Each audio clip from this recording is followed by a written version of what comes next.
Hello. Today we're here to talk about upgrading the Synology DS718 Plus. I have not seen any videos on the internet showing how to disassemble this particular model, so I decided I would do one since I had to figure it out on my own. First step is to simply remove the drive bays. Now I recently received this, so I haven't installed my drives. However, I have previously upgraded the RAM and the fan, so mine might look a little different on the inside than yours does. Now, the next step is a little tricky.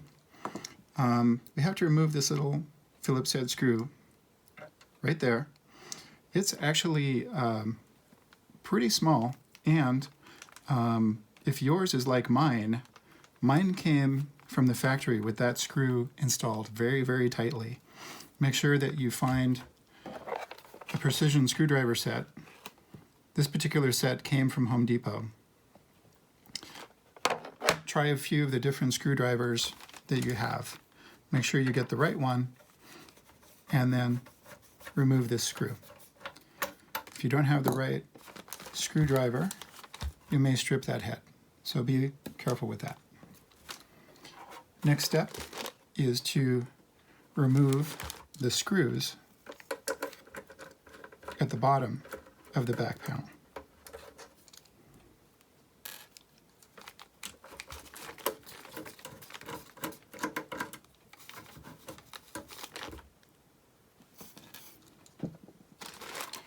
Now, this part is a little bit tricky. What you do is you pull slightly forward, like so, away from the bottom. It will still be attached up here. There are two clips. What you want to make sure is that the clip here and the clip here don't snap off. So in order to free it, you need to lift up this direction very gently. So again, angle at the bottom and lift up. The back panel will come off. You can see here and here are the clip locations where they fit down in there. Now I've already upgraded my fan. Your fan will look a little different. It remains attached, so simply pull it straight out of the motherboard, and it will come off like that. Now, one of the things that I've already done is upgrade the fan. I can give a quick demonstration of the difference between this fan and the old fan. This is the OEM fan that came with the unit. Seems like a reasonably good fan. It's quite loud. I've replaced it with this. This is a NoiseBlocker XE1 92mm fan. It comes with little rubber attachment devices. So I've already used those little rubber attachment devices to attach this fan. Just gives you that little extra level of noise insulation. I have an active power supply here, so I can show you the difference between the two fans. First, let's do the OEM fan. This moves quite a bit of air, but as you can tell, it's on the loud side. If this is running full speed and you're trying to sleep anywhere nearby, that might be a little bit obnoxious.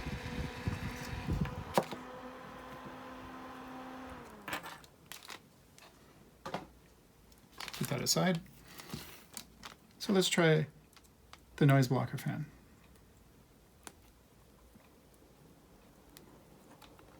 So that's on.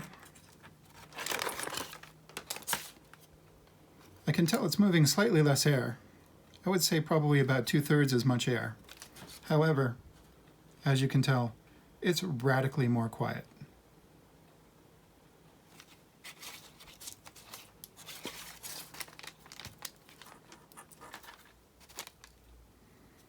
Okay, let's put that aside.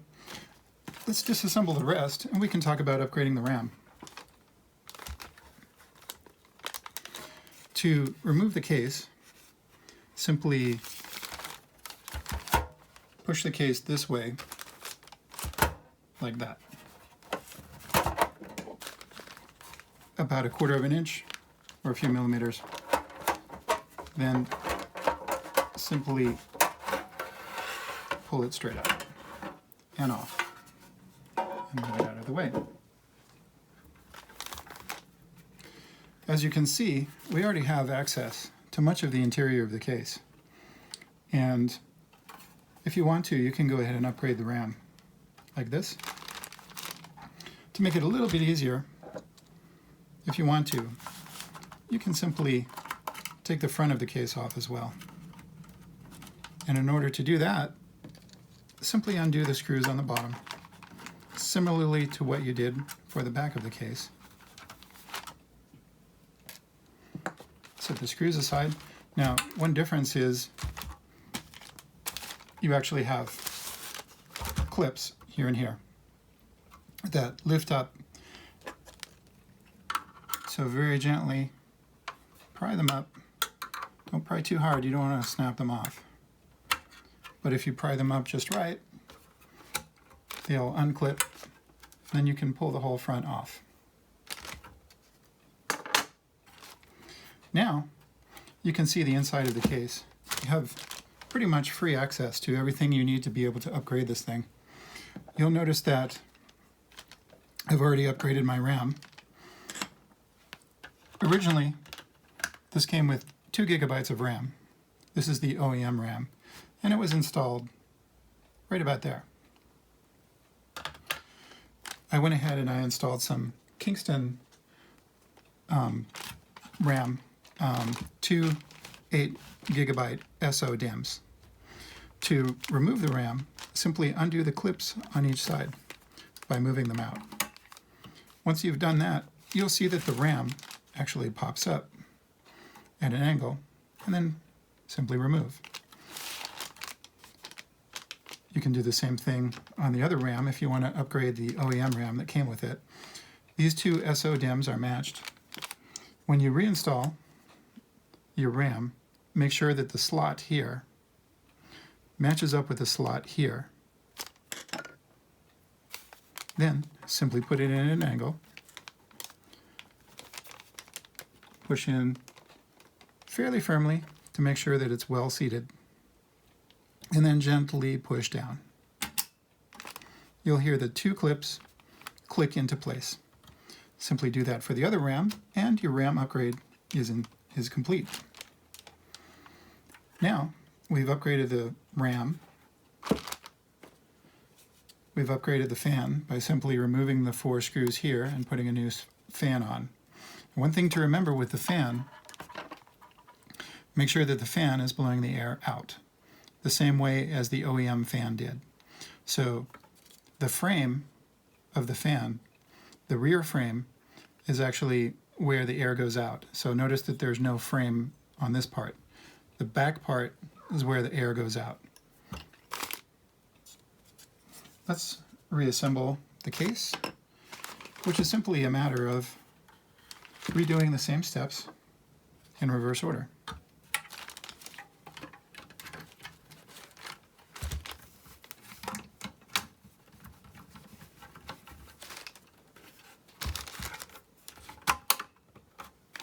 Put those on.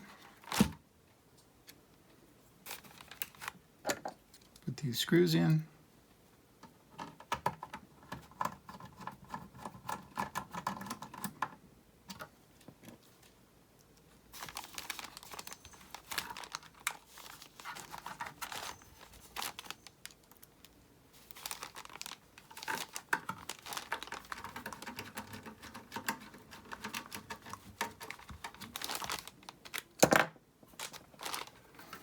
That's the front.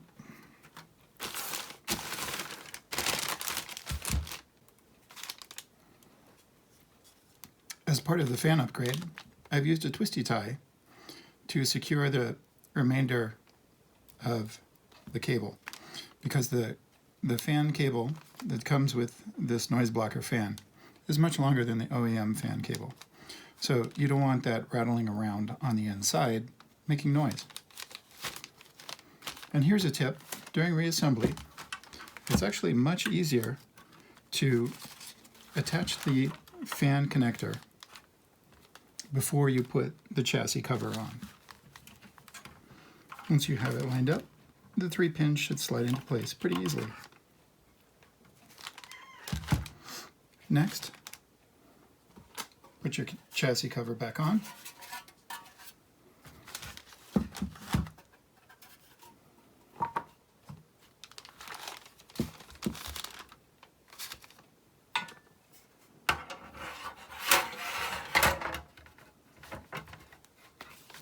Simply the reverse of what we did before. Make sure it's lined up. Move it forward so it's seated underneath the front panel. Now, for the rear panel, remember you have the 2 clips here and here. Push down firmly, and that will actually help push the chassis cover into position. Then push down, like so, and replace the last 3 screws.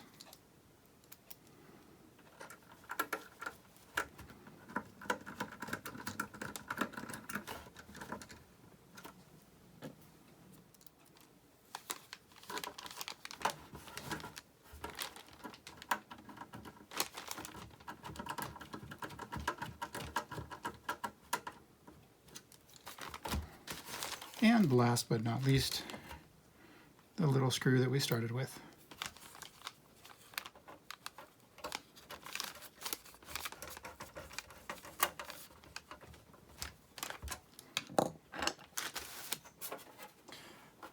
And that is basically it. The system is now ready for its drives. It has a nice fan upgrade. It's got 16 gigabytes of RAM. And that's all there is to it. Lastly, you can see here that it's using the full 16 gigabytes of RAM.